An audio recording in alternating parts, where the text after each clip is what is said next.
Having shown you guys my first impressions of the M41 Walker Bulldog, I'm now going to show you my first impressions of the T49, which is, as far as I'm aware, basically a Walker Bulldog chassis with a Sheridan turret dropped into it.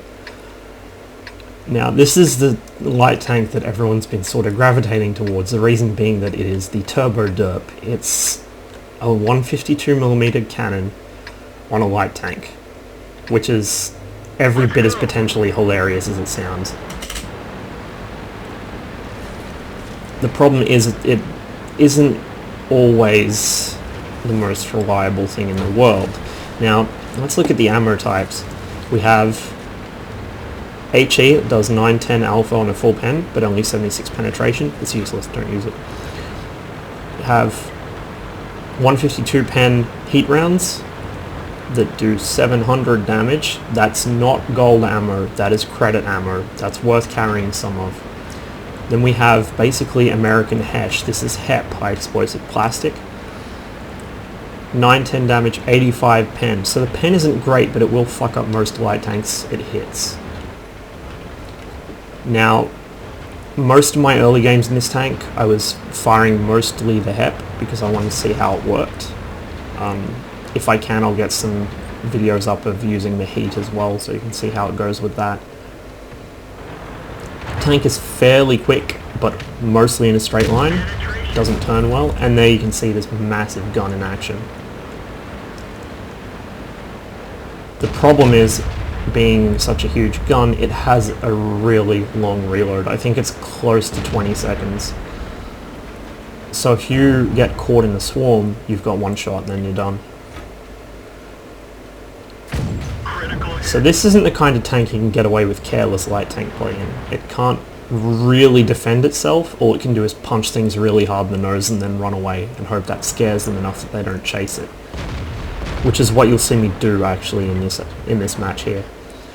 So I was going for another shot at that RU-251, the second one, but I'm going to take the T49. He's a more threatening target, but as you can see, you cannot always rely on high explosive type ammo. It just doesn't consistently put down the damage it should. Now, if I'd aimed that a bit better, sure, it would have probably almost one-shot him, but with a gun that handles this badly, and in the middle of a fight, and especially on a server where you have nearly 400 milliseconds of delay, you can't always be the most selective with your shot placement.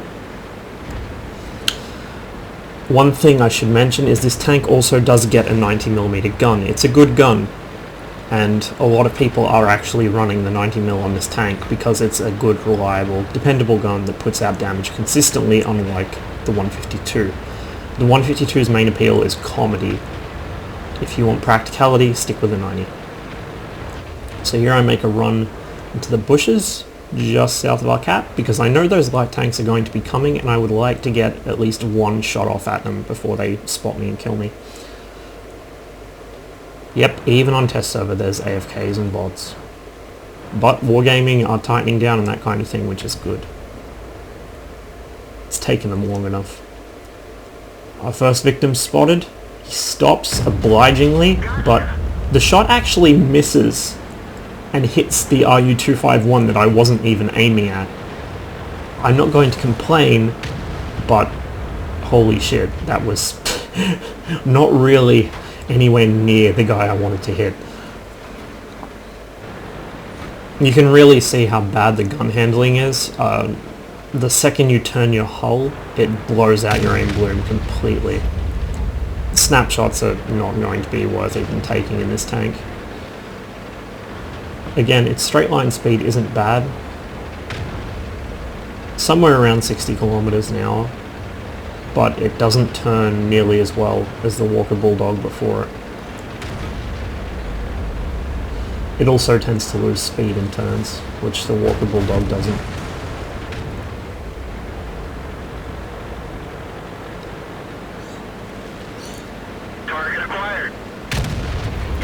Take a pop at that guy and manage to take him out. At close range, it's still basically impossible to miss, even with a gun this inaccurate.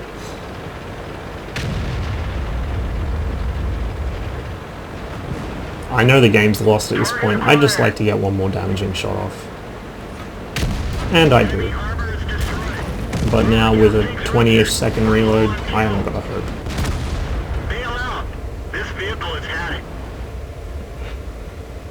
Now perhaps this wasn't the best game in the world, but it did give me a pretty good idea of what this tank can and can't do.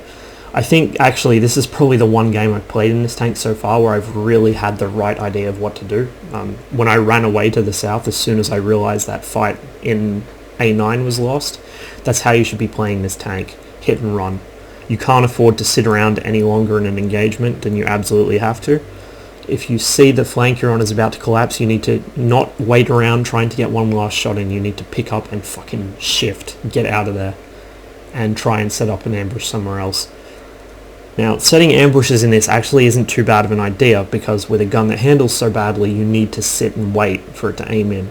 So if you know where the enemy's coming from, you can sit, pre-aim, and so you have the least possible chance of missing. Of course, with this gun, there's still a pretty good chance that your shell will go somewhere other than where you want it to.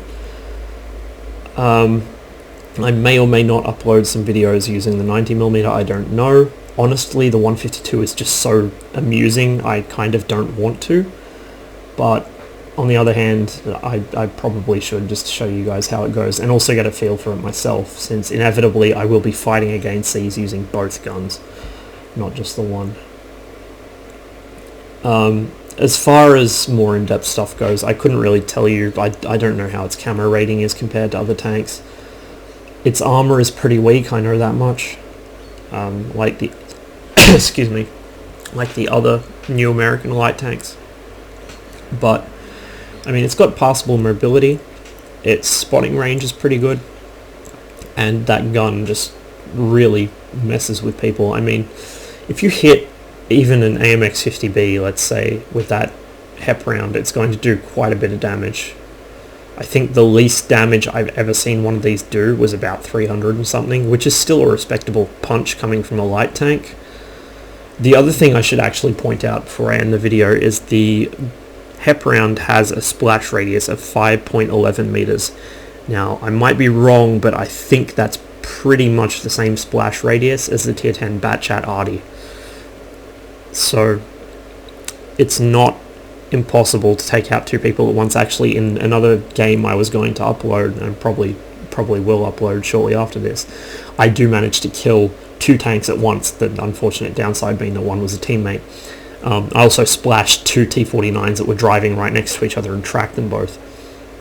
So you can get some rather interesting comedy potential out of shooting at clustered up tanks with this thing. As far as shooting at arty goes, because that's what a lot of light tank players will find themselves doing, you don't want to be shooting as you drive towards the arty. You want to get as close as physically possible to the arty before you fire. So instead of doing this sort of chaffy thing where you circle around the arty at a distance firing non-stop, you want to actually just charge straight at the thing, try and bait it into shotgunning you, juke its shot, and then get in, joust it. Kind of like a turreted ELC, now I think about it, where really your only viable shooting options are either from a static position in ambush or as close as possible to the enemy. So if you're good at the ELC, you'll probably be good at this. As ever, thanks for watching. More on the way.